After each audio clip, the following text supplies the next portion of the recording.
apabila datang setan, kata Rasul Nabi Muhammad bersabda, kepada salah seorang dari kalian, wa huwa yusolli, dan orang itu sholat, orang itu sholat, faqala, dan dia mengatakan, innaka mura'in,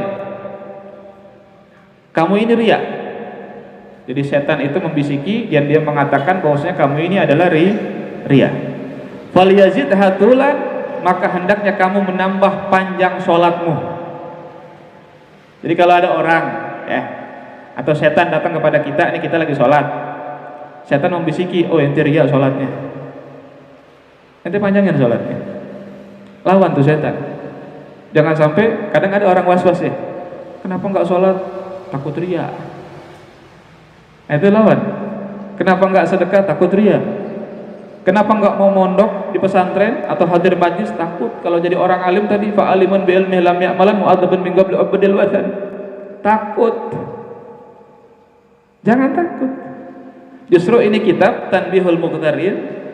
Kitab ini sesuai namanya, tanbih, peringatan untuk muqtarin, orang-orang yang tertipu. Yang tertipu bukan hanya para alim ulama, pekerja juga banyak yang tertipu. Intinya umat Nabi Muhammad banyak yang tertipu. Dan di sini dibahas oleh Imam Sya'rani agar kita tidak tertipu atau terlena dengan tipuan. Iblis nggak tidur, selalu memfitnah kita, menjanjikan kita kejelekan, ya, menipu kita, dan setan nggak ridho kalau kita matinya husnul khotimah, nggak ridho. Kalau diceritakan panjang, ada Baraseso ya, Baraseso itu ulama besar, wali besar, tapi matinya kafir. Digoda sama siapa? Sama iblis. Makanya para salaf kita dulu banyak yang menangis kepada Allah Subhanahu wa taala setiap malam. Banyak menangis karena takut, karena khawatir matinya su'ul khatimah. Jadi kita kalau bisa ikutin, walaupun nggak bisa setiap malam ya, walaupun nggak bisa setiap malam, mungkin ketika mahlul dia baca maulid Nabi ya, atau malam Jumat, atau misalnya malam Kamis, atau malam Ahad, ataupun malam Itsnin, kita ketika bermunajat kepada Allah, kita menangis. Ketika baca salawat kepada Rasulullah, kita menangis, ada kerinduan yang mendalam kepada Rasul Sallallahu Alaihi Wasallam. Insya Allah, orang yang hatinya selalu ada keterikatan kepada Nabi, ada sambung menyambung kepada Rasulullah, insya Allah dia secepatnya mimpi Rasul Sallallahu Alaihi Wasallam. Dia menangis ya, kangen, tahu kangen? Sama seperti antum kalau kangen sama perempuan gitu ya. Iya kan? Pernah kangen nggak? Mar, pernah kangen nggak, Mar? Pernah kangen dan dikangeni gitu ya. Kangen kita sama seseorang, mau makan ingat dia, betul? Nggak bisa tidur ingat dia, itu kangen. Pernah nggak kita nggak bisa tidur ingat Nabi?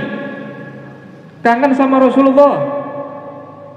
Itu kalau kayak begitu hati kita, itu diri kita, insya Allah secepatnya mimpi Rasul Sallallahu Alaihi Wasallam.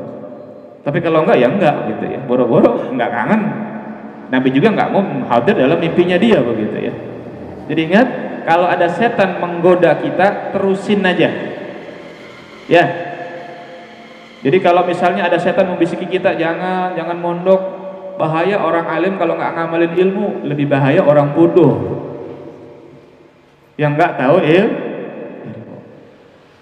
Ingat, orang alim itu yang ngerti ilmu itu diangkat derajatnya oleh Allah Subhanahu wa taala. Yarfa'illahu alladziina aamanu minkum walladzina utul ilma darajat. Bukan kata Ibn Abbas 700 derajat. Satu derajat ke derajat yang lain itu kalau ditempuh perjalanan 500 tahun. Artinya sangat tinggi derajat ulama itu. Cuma di sini memang teguran buat ulama. Karena banyak ulama yang tidak mengamalkan dengan ilmunya. Jadi ulama harus mau dikritik juga begitu ya. Kita ini dalam berteman harus mau dikritik. Justru teman yang baik yang mau negor kita. Kalau kita punya teman, kita berbuat maksiat, dibiarin aja, udah biarin, temenin teman kagak enak. Ada fulan bin fulan lagi main pakong aja deh ya. Contoh, ini kayaknya pakong lagi marak lagi nih gitu ya. Tuh temenin tuh, nggak enak, CS. Yang begitu bukan teman. Yang begitu bukan Tuh temen tuh yang negor dia, bang, minta maaf bang ya, abang ini udah bagus, akhlaknya udah bagus, abang ini pernah ngaji, tolong bang jangan main bang, main judi itu haram, abang menang sengsara, kalah juga sengsara, makan barang haram ya dosanya besar, begitu loh. Itu baru tuh. Pokoknya siapa saja dalam kehidupan kita di dunia ini, kalau kita dikritik, dikasih masukan, ya, bukan hasut ya, bukan, kadang ada orang yang mengkritik hasut begitu ya, bukan hasut, membenarkan kesalahan kita, kita ucapkan terima kasih, kita ucapkan terima kasih, dan itu syarat suksesnya kita. Kalau kita mau menerima kritikan orang benerin kita terima, walaupun dia orang gila, gila. Kalau dia ngomong bener, ambil. Jangan lihat siapa yang ngomong, tapi ucapannya begitu. Pokoknya siapa saja dan apa saja, ya jadi lurah menerima kritikan warga, jadi lurah yang baik. Jadi ustadz, jadi kiai, jadi ustadz kiai yang baik.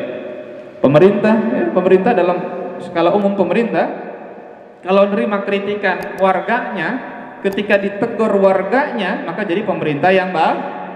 Nah, saat ini pemerintah kita gimana dikritik, mau nggak? Kebanyakan nggak mau. Yang ada yang mengkritik di penjara, makanya tidak bakal bisa menjadi pemerintah yang baik. Ingat ini, tidak bakal bisa menjadi pemerintah yang baik selagi dia dikritik tidak mau, selagi orang yang mengkritik di penjara